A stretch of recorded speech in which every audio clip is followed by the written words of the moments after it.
Hi guys, this is Dr. Duncan, Director of Fine Arts for GISD, and I'd like to talk with you for a few minutes today and put together a whole series of short videos to help you with sight reading as a vocalist. Let me tell you the first thing about sight reading as a choral student, as a vocalist, is it's hard. It is not one of the easy things to do in the world. I was an instrumentalist for years and years before I had to learn how to sight sing vocally, and I found it much harder. Now, there are some secrets to it and some wonderful things that will make it easier, but they all take practice. And each one is a separate little chink, a separate little link, as it were, in the chain that's going to make it possible for you to do this and do it well.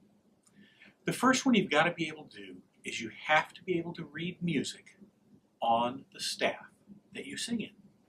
If you're an alto or a soprano, you need to be able to read the treble staff.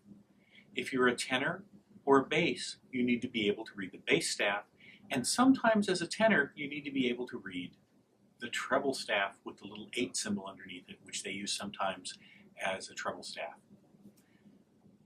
It's not as hard as you think, but we'll get into that. I'll have a whole separate video for you to get into that. One for the treble staff and one for the bass clef. The second thing you've got to be able to do is you've got to be able to count rhythms.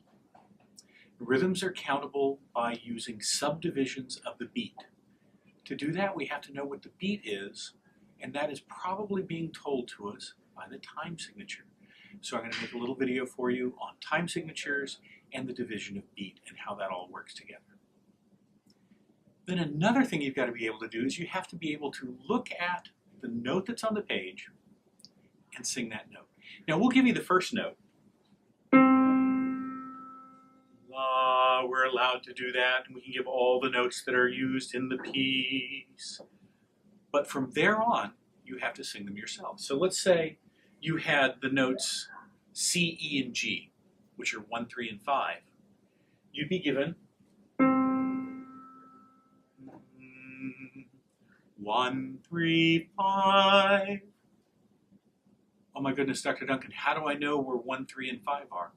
Well, you do that by practicing scales and singing scales up and down. So I'm going to have another little video for you on singing the scales up and down.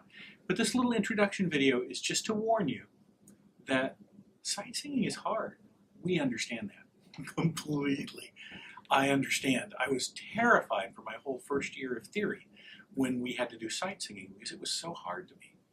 My second year we had a different teacher who was a vocal teacher, and I'm going to be stealing some of his tricks to show you so that you know where the intervals are and how things work.